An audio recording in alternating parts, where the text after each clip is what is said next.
Okay, so welcome to the Think Like an Employer workshop. Thank you so much for spending your evening with me. We'll make this nice and simple and hopefully have some fun along the way. My name is Annette Martinez-Smith and I'm with Escoffier Career Services. I've been career advising for about 7.5 years in the industry.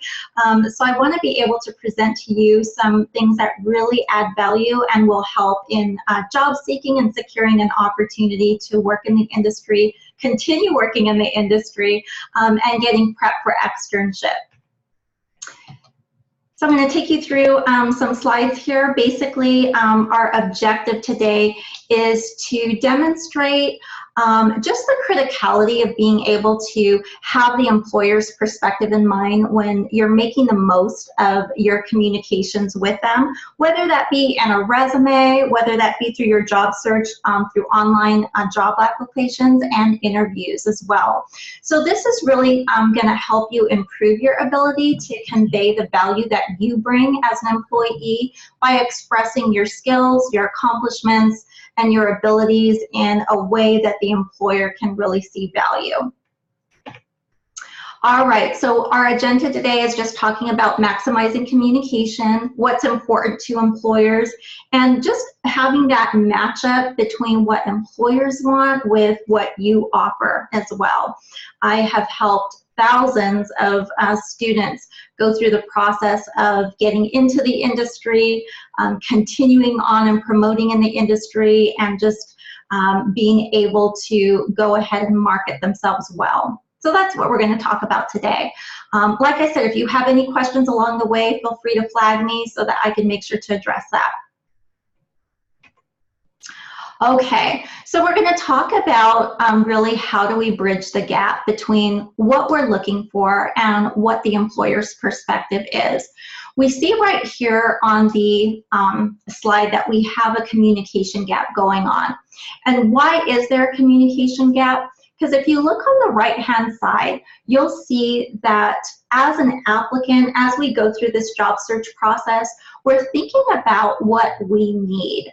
And maybe there are some barriers, maybe there are some challenges that we're considering, and that tends to go to the top of our mind. When we're job seeking, it's easy to say, hey, I'm only available on these days, during these hours, you know, I'm just here to practice my skills, and I really have pay as kind of the #1 thing. So that can cause a communication gap if we're leading with that type of mindset. And then as we look on the diagram on the right-hand side of the screen, we actually see an employer's perspective. What the employer's mindset is when they need help, they're thinking about full availability. Can I count on this person to show up? Does this person know the fundamentals of being in a kitchen or what a kitchen station needs? And how will they take care of the food in a monetary way? So when they think about economics of the kitchen as well. So we see that there's this big communication gap because if we lead with what the applicant's perspective is on the left, we can see that that's not really lining up. They're not really addressing the areas of what the employer's mindset is. And that's what we're going to talk more about today.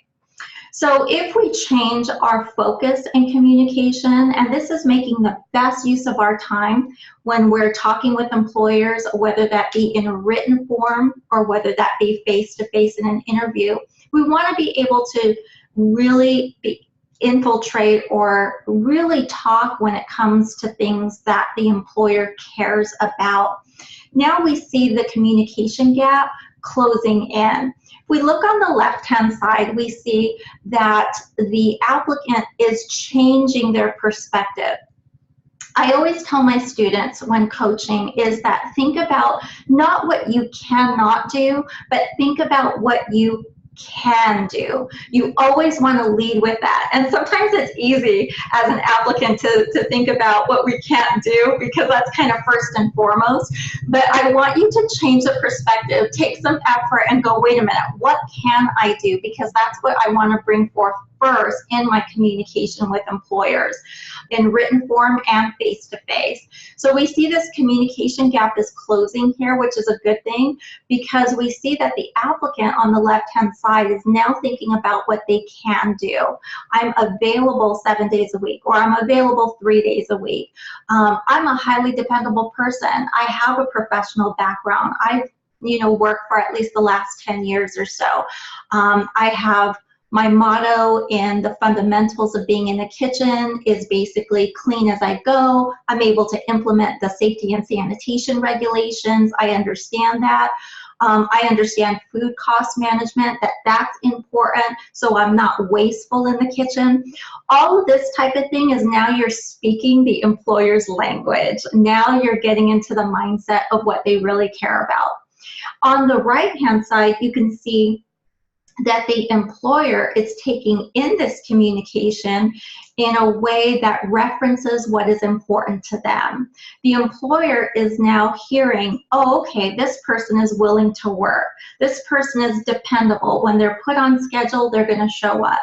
This person is going to reduce the training time because they understand safety and sanitation. They understand and care about food cost. My wallet is their wallet, as it says there. So we see that that communication gap is closing here because of the language that the applicant is using. It's the mindset. They're getting into the mindset of what that employer cares about. And when you do that, you're going to always show value. And that's what you want to do. There's a lot of things that we have to consider when we're job searching, but we don't have to lead with that because we really want to lead with what the employer cares about. That's what's going to get us hired. Okay. All right. So, sorry about that. Here we go. Oh, don't you love these graphics? Okay. Now we're getting the communication connection. It's getting there. Okay, now we're going to talk about the basis for employer speak. Why do we need to get into the minds of the employer? Why is that important? Well, it's important for business. And by the way, I'm going to ask a question out there right now because I want to ask and see if anybody knows. You can put it in the chat. Does anybody know in our industry, what is the main thing, what is the center of our world in this industry? Think about it. Who or what is at the center of our world, our industry? Does anyone know? Anyone want to take a guess?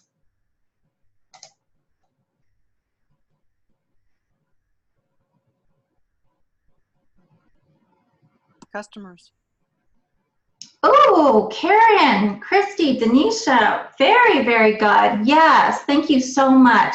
The customer is at the center of everything we do in this industry. So thank you for that. I often get a lot of, answers, executive chef, that type of thing. And it's like, hey, that's all good. All of these processes and business metrics has to do with the customer. So when it comes to what we're talking about in business, increasing sales, decreasing costs, reducing waste, minimizing turnover, maximizing customer satisfaction, all of that is very important because the customer is at the center of what we do. So very, very good for that, because when we think about that customer and what we bring to them, we're separating customers from their hard-earned money. They've picked our business over any other business that they could have picked. So we want to make sure that we are always maximizing that customer satisfaction.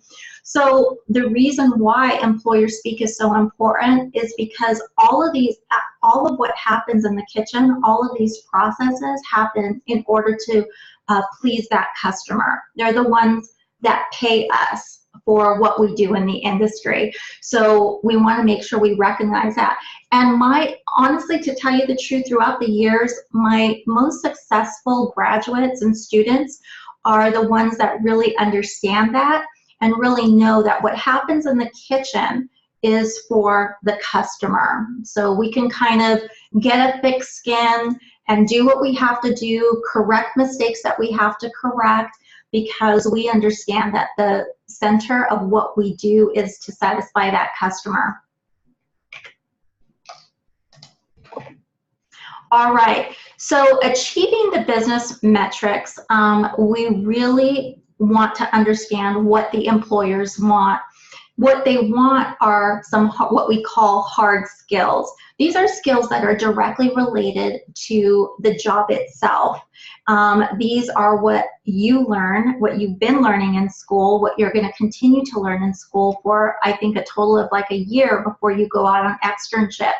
But you're going to be learning knife skills, cooking techniques, equipment ID, kitchen terminology, scaling recipes.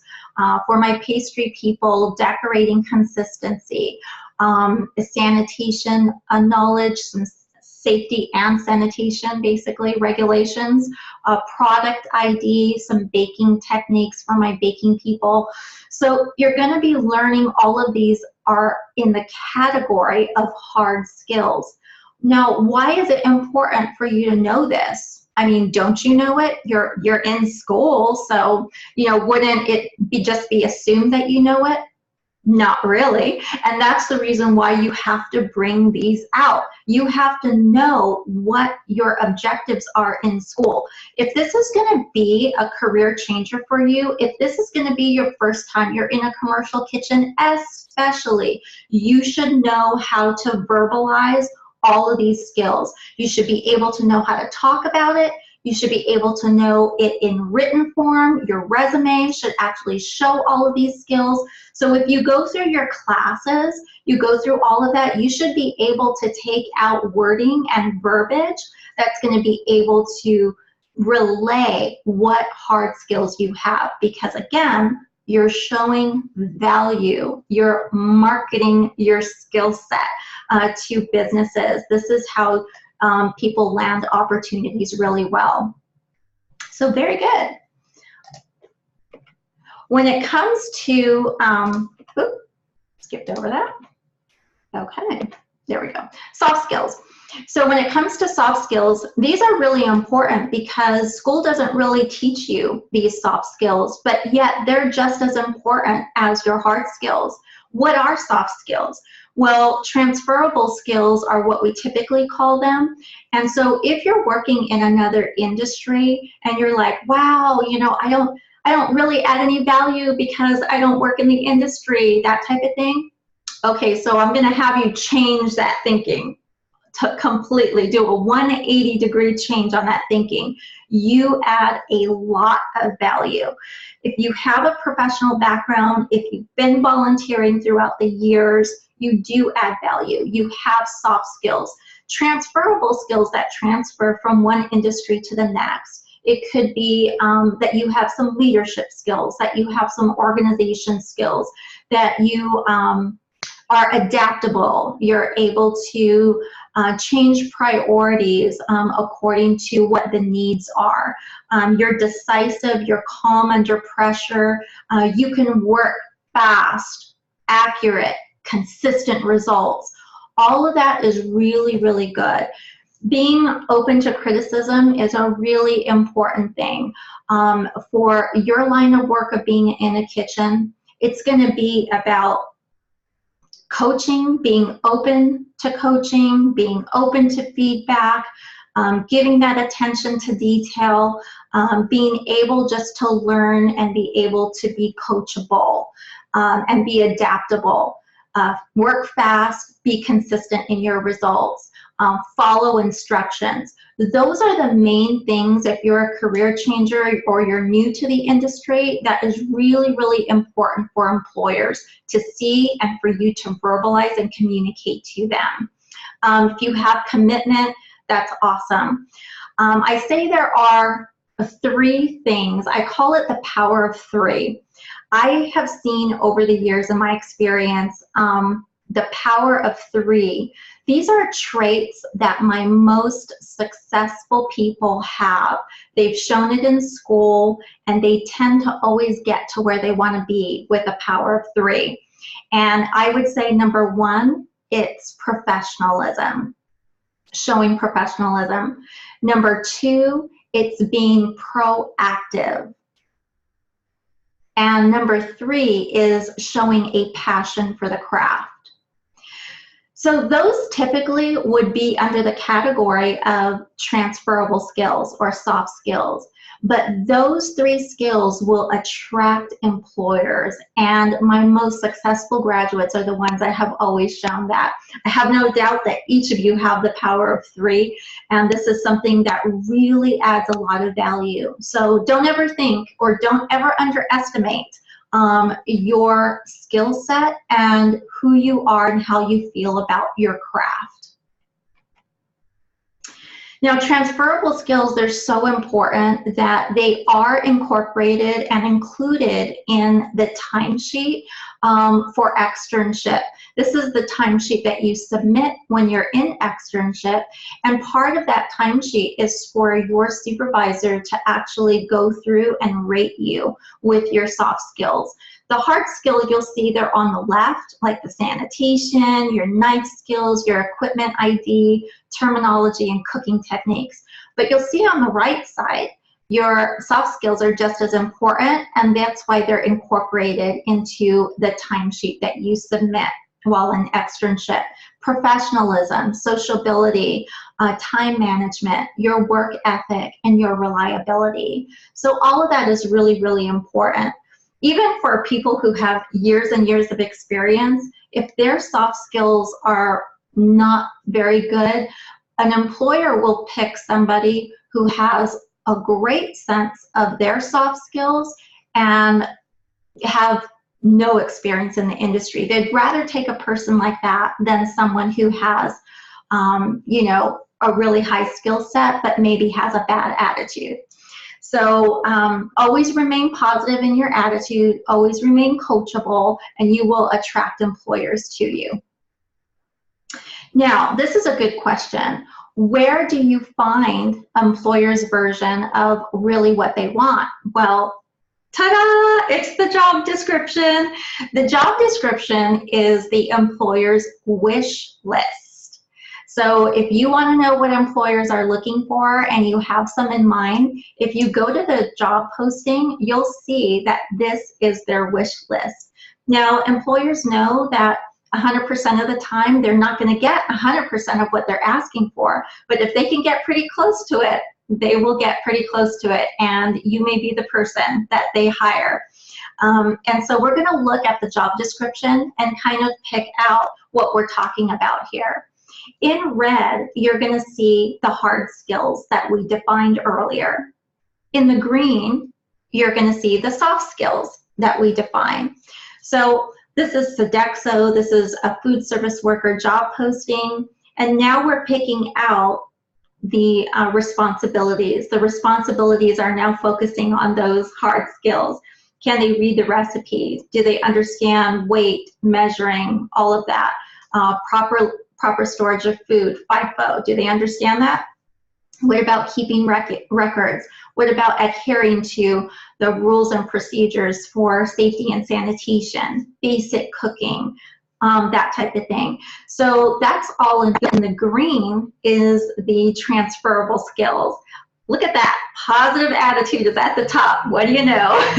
Communication, professionalism, being adaptable, open to learning, having high standards, being flexible with their schedule, and all of that. So we could see that in this posting, it shows how important those transferable skills are being noted there. Awesome. Okay, so now we have a little I have a little tool for you. This is a resource tool.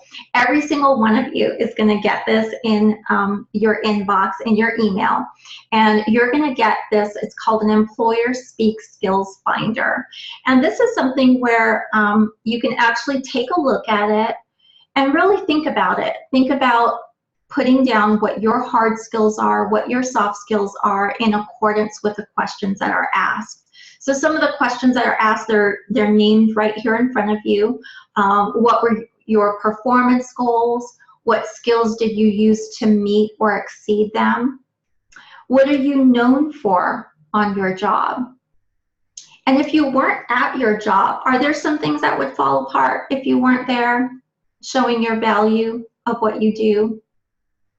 And in your job function or in past jobs, how were you most effective? Were you a leader? Were you a mentor? Were you a trainer, a role model for how to do certain things? And how do you regularly meet timelines? And even if you're not working, even if you're volunteering, even if you're freelancing, there's always timelines to meet. And so how do you meet those timelines? How do you measure that for yourself? And on the job, if you messed up on the job, the question asks, how was the business affected? And I'd like you to think about when you do make mistakes, what do you do about them? That's really important because everybody makes mistakes on the job and it's gonna happen. And you know, when you're in that commercial kitchen experience, you're gonna make mistakes. How do you react to those mistakes? What do you do? Do you own up to those mistakes?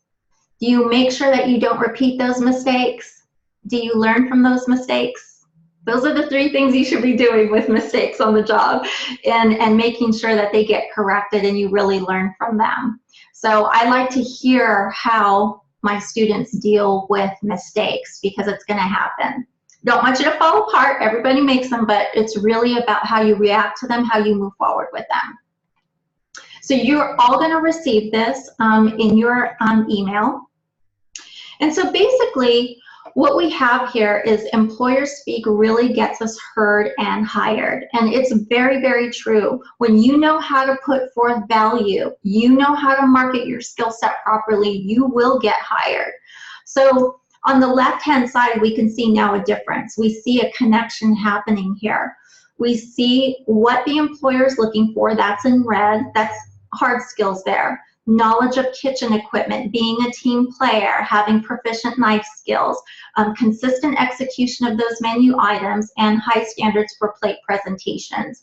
We see that employers consistently ask for those. Those are fundamental things that employers ask for. They're not beyond your reach as a student. You can perform these. On the left-hand side, we can see how you can actually put this in written form. So think about your resume, think about your cover letters. What are you putting in written form? You've used a variety of kitchen equipment, maybe the fryer station, broil, pantry stations, maybe you understand that. You have a good proficiency in understanding and knowledge of that. Work to develop team spirit on the line during high volume. So that's something that you can write on your resume or cover letter.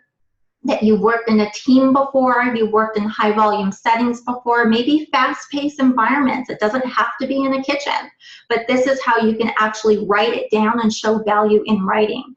Have you executed consistent knife skills? Well, you're doing that right now as a student. As a student, you should be practicing what your knife skills are right now, knowing the difference between your measurements and everything, and using your knife skills to produce consistent menu items and be able to take instructions when it comes to plate presentations. So this is a great way. The way it's written out here is a really wonderful way to market your skills in writing. So we see that there definitely is a communication connection that's happening here because you're talking the employer's language and what they care about. All right, so we've gone over a lot of information so far, and I want to give you an opportunity to ask any questions that you may have about the job search process. Anybody have any questions?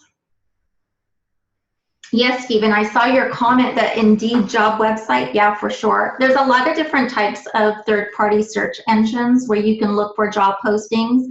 And sometimes if you have your eye on a certain company, a certain food service operation, you can look for some job postings, even that they've had in the past, and actually take a look at that.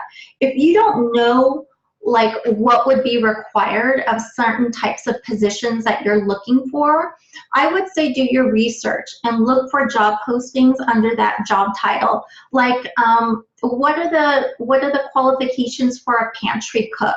What's the qualification for a garnager? What's the qualification for line cook or prep cook? So knowing that, when you look up job postings, you'll actually see that you can see what hard skills and what transferable skills that they look for. So that's doing your research and really understanding what your path can be and what you really want to work on. Absolutely. Denisha asks us a really good question. If you have hard skills related to the job, but were from several years past. So they're from the past. Are you still able to showcase them? Absolutely. You can absolutely showcase them. And that's where your career service representative can really help you, because they can help tailor your resume to even past experience. So if you're talking, I've had people that have been like, it's been over 10 years and I'm only supposed to showcase things for your employment history for 10 years. Well, we worked in a way to actually showcase past experience that has to do with the industry. So yeah, there's still a way to do that, and that's where we come in. Your career service representatives, that's our expertise on being able to showcase you in a marketable way.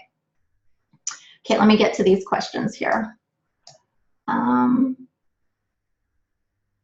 Okay, Christy, you asked a good question. Should you look for an entry-level position if you've never worked in a commercial kitchen? Yes, I believe so. You should look for an entry-level position. So a position that's talking about experience from 0 to 2 years, I would say would be something that would be okay for you to apply to. And definitely work with your career services rep so we can help you develop a resume and that will showcase your skills in a very polished way. So yes, absolutely. Karen, you actually bring up a really good outside of the box way to learn about opportunities. When you eat out, you talk to the managers or owners to learn about what they're always looking for. Karen, I think that that's awesome. That is really some of the tips that my students have shared with me when they go and eat out, they talk with management. So very, very good suggestion, Karen, absolutely. Okay, so Shauna asked a good question. If anyone is also looking to start their own business, you can also use this information backwards in the employer's eyes. Very good, Shauna. Thank you so much. Absolutely. And also, too, for those of you that are starting your own business, you want to look for an experience that will help you, look for businesses that are doing well and they have an element of what you want to do or implement in your own business, and that can help you have a really good experience. Commercial kitchen experience is awesome to have, even when you're going to have the goal of having your own business, whether you start out cottage-based and move up from there. Commercial kitchen experience, hands down, is great. It will add to your credentials.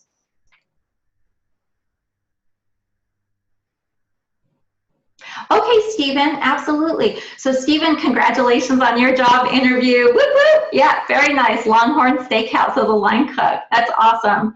Yeah, and that's okay. The fact that you were able to get that job interview, Stephen, tells me that they saw something in you. You triggered something to show that you really have potential.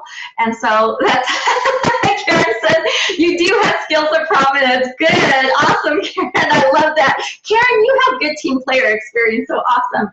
Stephen, you have that. You got their attention, and so Natalie, actually, I think you had a conversation with her today, but Natalie is the one that really has good experience in the industry and can really help you. Even if you want to do like a practice Q&A or a mock interview, I would say go for it, but Natalie will help you out. Awesome, Karen. It shows. Your experience shows. So thank you so much, Karen. I appreciate it. Definitely utilize your peers and everything like that when it comes to tips. But yeah, that's really awesome. So I really love that. Good going, you guys. You guys are awesome today. I think you're one of my best. Okay, so basically, very good conversation. I want to be able to let you know that Career Services definitely is here to help you in your career, helping you get through externship and graduate, help you with postgraduate career. We want to be able to set you up for success and really be able to have you graduate not only with your certificate, but with a paycheck from a job in the industry. That's what we're all about here. So we can talk to you about goal setting. We can talk to you about, hey, just like Steven, he has an interview. He can talk directly and get some coaching advice for interview, even get a practice Q&A session if that will help him feel better and maybe outline some things. We can talk about the industry overview for you and definitely make a package for you. Something that we do for our students that I'm really proud of that helps marketing is having a focused resume, an industry-focused resume, and a sample portfolio of your work. That's actual pictures of your work. So that's something that your Career Services rep and you can work on together and develop for you as you move forward with job seeking. You can get advice, coaching, guidance with job leads, and just straight up moral support, because I know we need that at any given time. If you want to be able to get some one-on-one assistance, definitely send an email to careerservices@escoffier.edu, and it will get sent to your assigned Career Services rep so that you can get one-on-one assistance. I highly recommend that for each of you, that you get that one-on-one assistance so that we can definitely learn of your situation and circumstance and work out a plan for you when it comes to job search. So awesome, you guys have been great. I just want to thank you so much for joining me today, and it shows in your ability to be able to definitely move forward in your career. So thank you so much, guys. This is the end of the workshop, and I appreciate you. Bye-bye. Thank you. You're welcome.